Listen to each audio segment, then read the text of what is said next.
I want you to close your eyes and remember a time when the Super Eagles of Nigeria weren't just good. They were electrifying. They were the golden generation.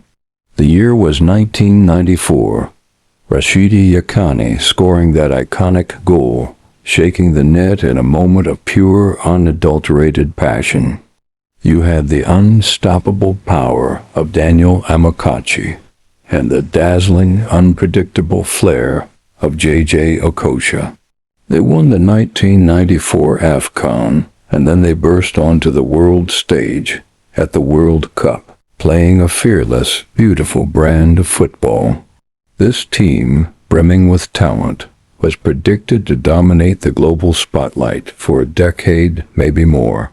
They followed it up with the Atlanta '96 Olympic gold feat that cemented their status as legends. But here's the mystery. Where did they go?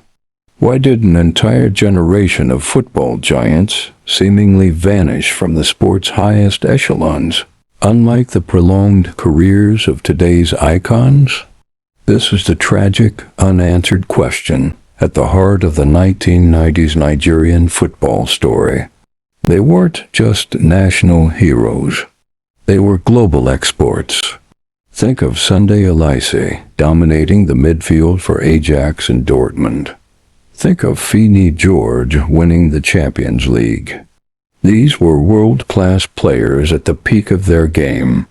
They had everything, yet their collective brilliance had a surprisingly short shelf life.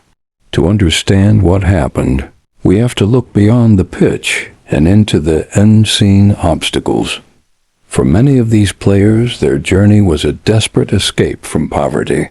They were so focused on the immediate success on the playing that the essential foundations for post-peak life were never built.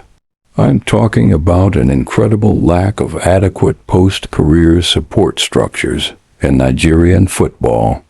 No financial guidance, no career planning beyond playing, and no mechanism to protect them from exploitative deals. Imagine navigating the complex European football systems without proper representation, while the socio-economic realities back home put immense pressure on them to send money, to provide, to retire early and start a business just to sustain their extended families. This isn't a story of poor playing. It's a story of systemic vulnerability. Today, if you trace the individual paths of the Super Eagles from that time, you see a heartbreaking mosaic.